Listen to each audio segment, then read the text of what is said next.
الحمد لله رب العالمين والصلاة والسلام على نبينا محمد وعلى آله وصحبه وسلم. Amma ba'd.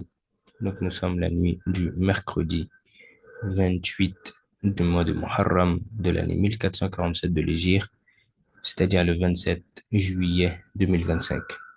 Et on continue avec l'explication du poème El-Ha'iyya dans le Zuhd et l'encourage aux bonnes actions et la mise en garde contre les péchés et les dangers de ce bas monde du Cheikh Hafiz El-Hakami, rahimahullah ta'ala.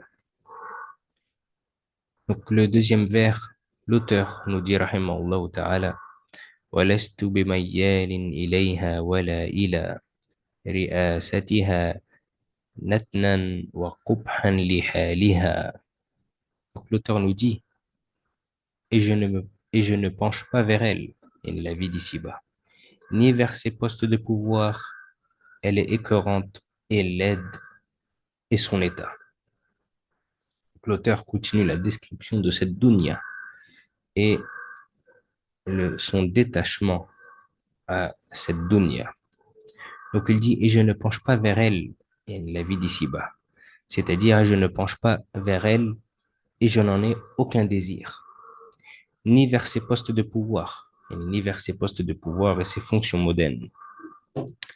Elle est écœurante, c'est-à-dire ayant une odeur répugnante au sens figuré, pour indiquer sa laideur morale et sa corruption.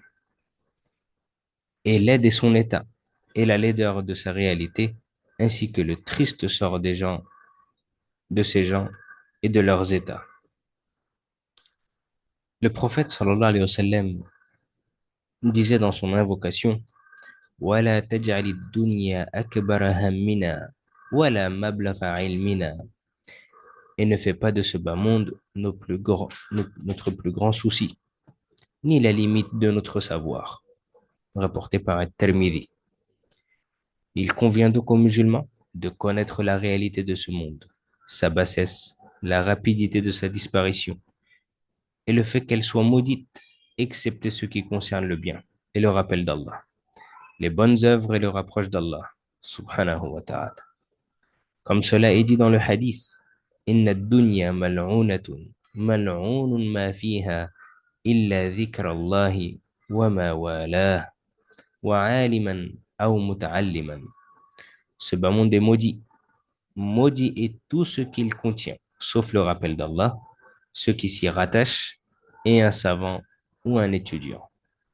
Rapporté par Tirmidhi ou Ibn Majah.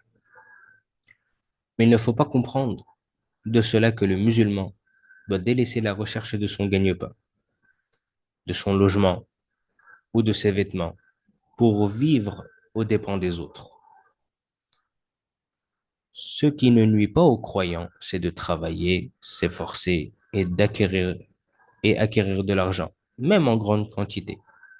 Ce qui le nuit, en revanche, c'est que la vie d'ici-bas devient son souci principal, son but ultime et la limite de son savoir.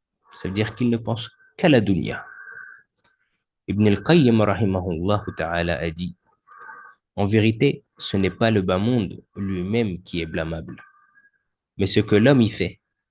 Ce monde n'est qu'un pont, un passage vers le paradis ou vers l'enfer. Mais comme ce qui y prédomine, ce sont les passions, les désirs, l'insouciance et le détournement d'Allah et de l'au-delà, cela est devenu l'image dominante qu'on s'en fait, ainsi que de ces gens. Rapporté la parole d'Ibn al-Qayyim dans Uddat al-Sabirin wa Dhakirat al-Shakirin. Ainsi, les portes du Zuhud, le détachement de ce bas monde, doivent être bien comprises, sans quoi cela pourrait mener à un égarement et une opposition à la voie de la législation. Résumé des points importants: l'attitude du croyant détaché envers la dunya. Il ne penche pas vers la vie d'ici-bas et n'en éprouve aucun désir. Il ne recherche ni ses postes, ni ses responsabilités mondaines. Elle est qualifiée d'écœurante et de réalité laide. Cela indique sa corruption et son issue misérable. Deuxièmement, l'invocation prophétique. Le prophète sallallahu alayhi wa sallam disait dans son invocation, elle ne fait pas de la vie d'ici-bas notre plus grand souci, ni la limite de notre savoir. Cela nous enseigne à ne pas faire du monde d'ici-bas notre objectif principal. Troisièmement, la réalité de la dunya selon l'islam.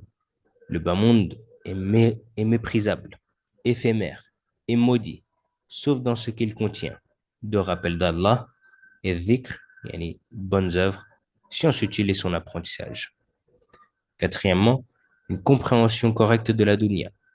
Le détachement du monde ne signifie pas l'abandon du travail ou des moyens de subsistance. Le musulman peut posséder des biens tant que le cœur n'en est pas attaché. Cinquièmement, la parole d'Ibn al-Qayyim, rahimahullah. Le bas monde n'est pas blâmé en soi-même, en soi, mais c'est l'usage que l'homme en fait qui est blâmable. Il n'est qu'un pont vers le paradis ou l'enfer, et cette dunya.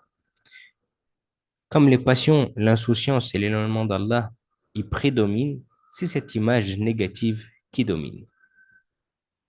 Sixièmement, mise en garde contre une mauvaise compréhension du zuhd.